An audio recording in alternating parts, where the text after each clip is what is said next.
We're entering Prambanan, the second largest Hindu temple in Southeast Asia and one of the oldest, about 600 years older than Angkor Wat in Cambodia, which is the largest. This temple is about 17 kilometers outside of Yogyakarta. And we took a bike to get out here. A lot of visitors from all over. Yes, sir. A ticket. We gotta buy a ticket.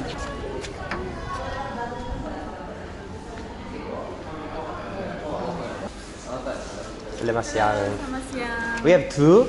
We want to buy combined ticket. Okay. Combine with Borobudur? Yes. 630. Just regular time. No valid sunrise or sunset. It's okay?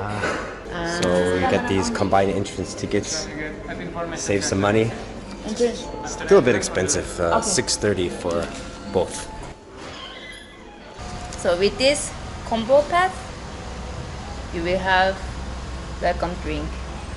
Coffee or tea or mineral water. Little diorama of Prambanan.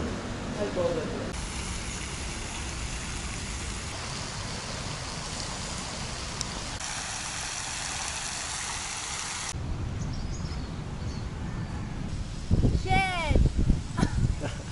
Oh! What you doing with that? Tourist?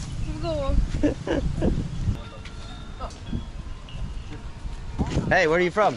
Okay. Indonesia. Where? Jakarta. Jakarta. Yeah, you're from? We're going there next. Jakarta. Okay. I'm from US, America. America, good. Yeah. What is your Jakarta name? boys. Kevin. Kevin. Somad. Somad. Yeah, it's the Nice best. to meet you. Yeah. The Prambanan Temple, the second largest temple in Southeast Asia, was built in the 9th century. Having been to Angkor Wat and comparing it, it's clear that Angkor Wat's quite a bit bigger, but this temple is some 500 at least years older.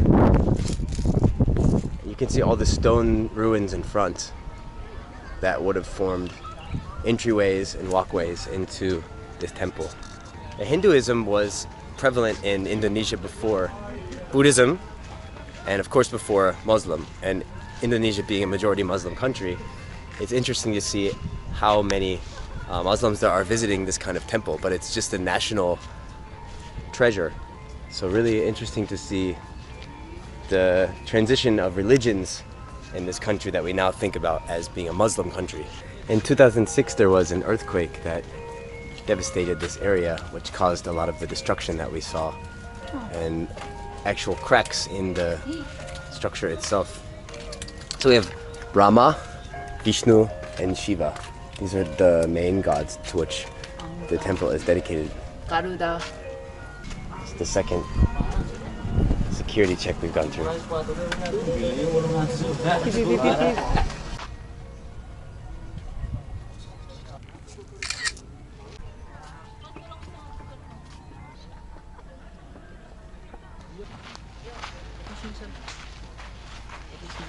Yes. I practice English with you. Oh, We are sure. from English course. Okay, welcome. We traveled all the way from Korea, but still practicing English. Okay. How many times do you come to Indonesia, Mister? This is my second time to Indonesia. Time. Yeah. Of course, can you speak bahasa Indonesia? Tidak. No, I don't speak bahasa Indonesia. How can I say? Siapa namamu? Saya tidak berbicara bahasa Indonesia. Saya Tidak berbicara bahasa Indonesia. bahasa Indonesia. Yes. So what is your favorite food? So far, gado is very Gado-gado. just nice and fresh. And something like sauce. I don't know the name of the sauce, but it's Yeah. really hot. Chili, like salted chili. Yeah. Something like sauce. It's All the really spices, good. Yeah. it's good. Yeah. Saya suka pedas, right? P. You know Korean pop? Yeah. I think she's a fan. I think she's army. Yes. BTS Army. Yeah. What's your True. favorite thing about Indonesia? I said first people and weather. I mean, it's hot, but it's really And meeting beautiful. BTS fans in Indonesia. Vishnu temple. done together.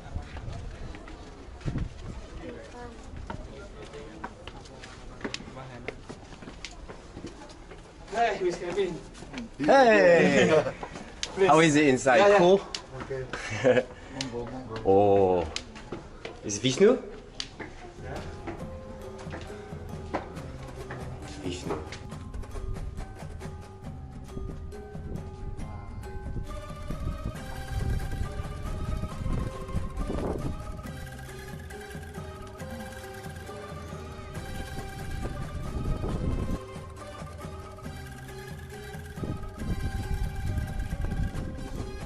Animal slaughtering, sacrifice, and torture, and visions of war, and hell, and sex. Because this is Vishnu's temple, so similar to Angkor Wat, you have these sort of endless scenes of the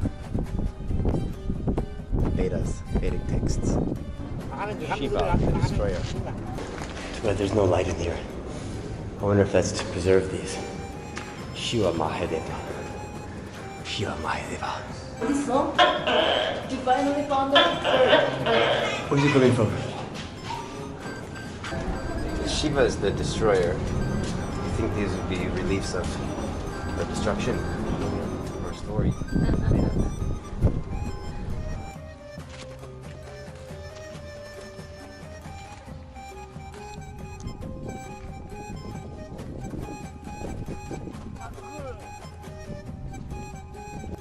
Even the trash bins have an old Hindu temple feel.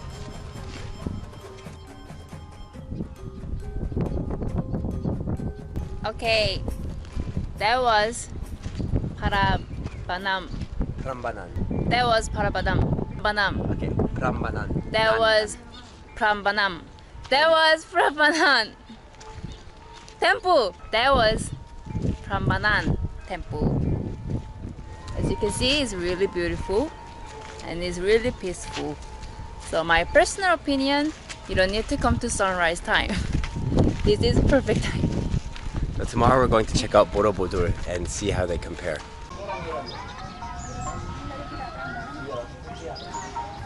Yogyakarta swing. 잘했지? Jesus Christ. Crazy Korean girl in Java.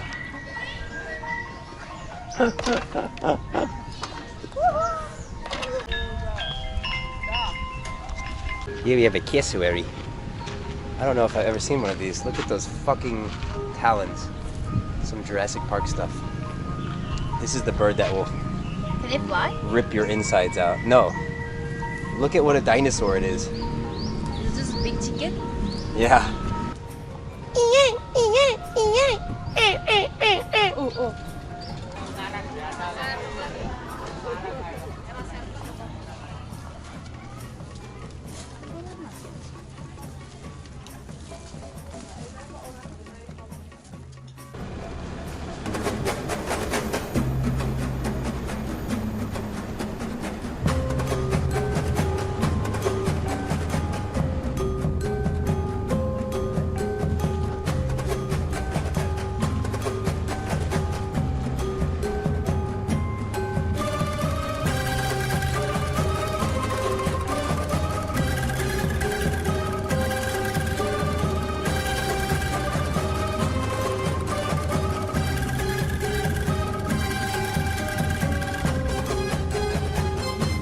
So today we've come to Borobudur Temple, just west of Yogyakarta. And we're gonna see how this temple compares to Prambanan. It's another UNESCO heritage temple, but this one's Buddhist, and it's 100 years older. We've come at before 7. Amazingly, there are not many people now. So I think people, they watch sunrise and they already leave. There you go. Yeah. So sunrise happens. Hello. Tidak, terima kasih. So the Statue. no, thank you. Yeah. Maybe after this one inside. Maybe. Oh, Yeah, that's this pretty is cool. stupa inside. Oh, nice. This is symbol We're gonna go Nirvana. see the big one, right? Yeah, just big one with the temple, just Ah. like the Buddha inside. Okay. We don't want any souvenir. After. Thank you. Okay. Ya, my name Anton ya. Okay, Anton. Yeah. Terima kasih. Wow, already we can tell this place is way more of a tourist trap. The guys yesterday at the hostel told us this is kind of like Buddhist Disneyland. Just like Prambanan, free welcome drink at the entrance.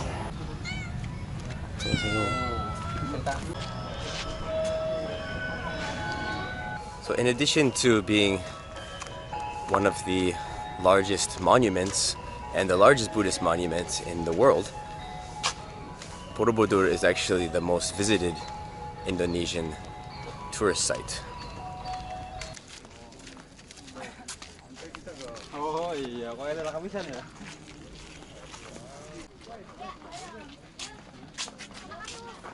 So the Borobudur was restored in 1911, and you can see the differentiation in color of the stones, the new stones versus the old stones.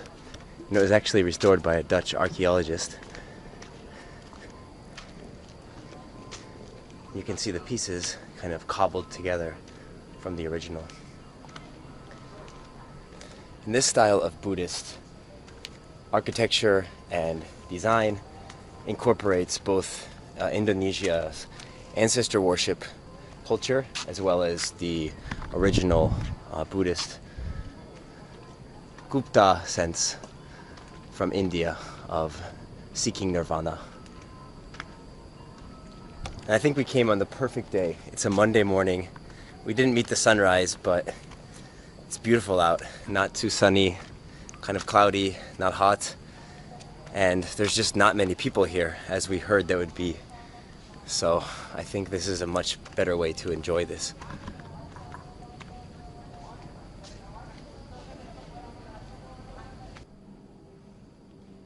So one of the mystery of this temple, so where people got all the stones from, because as you can see, they use a lot of. The structure of this is like a giant house for 50, 100 roommates. You can imagine all the monks scrambling up and down, working, repairing, building. But of course they didn't live in this temple. This is more of a monument, a symbol, perhaps of the power of the empire at the time as well.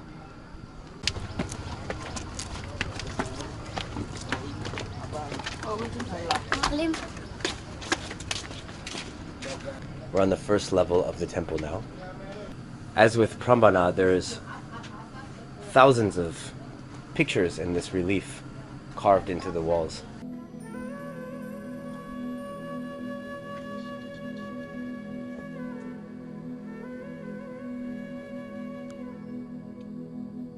진짜 퍼즐이다, 퍼즐.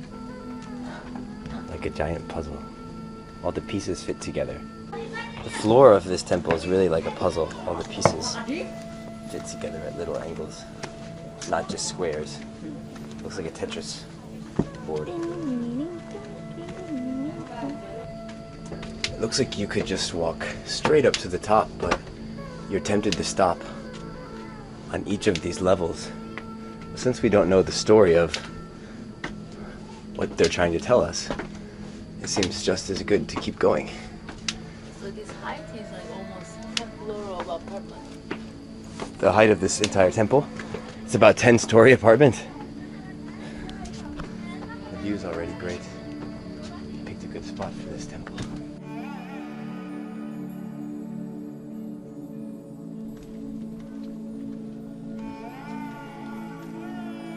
Hello.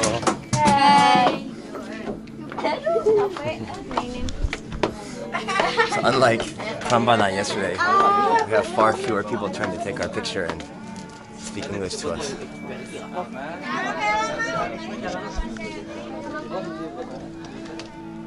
So here you can really see the new stonework juxtaposed with the old one. It looks like there's a lot more new stones than there are old stones. And these top stupas. So inside these stupas, or bells, there is a Buddha sitting in each one. The bottom few floors of the temple, you have the early years of the Gautama's life. as he changes from ascetic to hedonist to king, and then finally to one seeking enlightenment through meditation. And you saw all of the reliefs at the bottom, but up here you have no pictures, no images, just these stupas repeating across. I think there are some 70 stupas. And then finally, at the very top, you have the simplest and yet grandest and singular stupa representing nirvana, which is the singularity of spirit and connection with everything around you and lack of need, lack of suffering. So I think this temple does a good job of depicting that, just in its structure And itself. also the round means in Buddhism, like the life is moving around and around. Yeah, it's the wheel of life comes from Hindu, but it's been adapted by Buddhism too, right? Reincarnation and everything happening in cycles and succession. One Buddha is peeking out, Enjoy that. enjoying his nirvana bath. The Grand Stupa.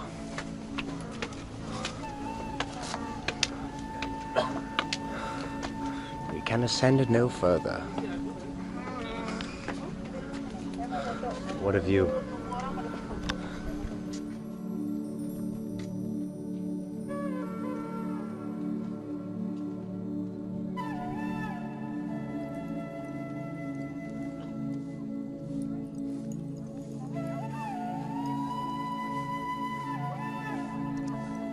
Say hello to you too. Hello. Hello. My name is Kabidin Saputra. Kabadin Saputra. Okay. My name is Muhammad Familman.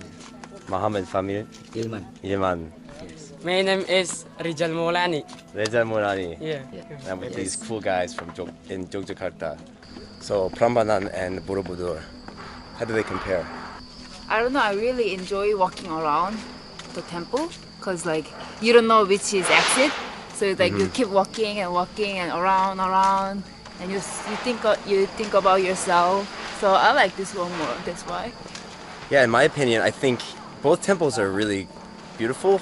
Borobudur, though, I think it depends on the time of day and the weather and how many people are here, because we got really lucky. We came after the sunrise time and before the midday when people just started to show up. So we got a really nice, serene view of this temple. I think that's what it was made for. So if you're going to come to these temples, you should keep in mind the day of the week, the weather, and the time that you go, because it makes a big difference to how you can experience them and enjoy them.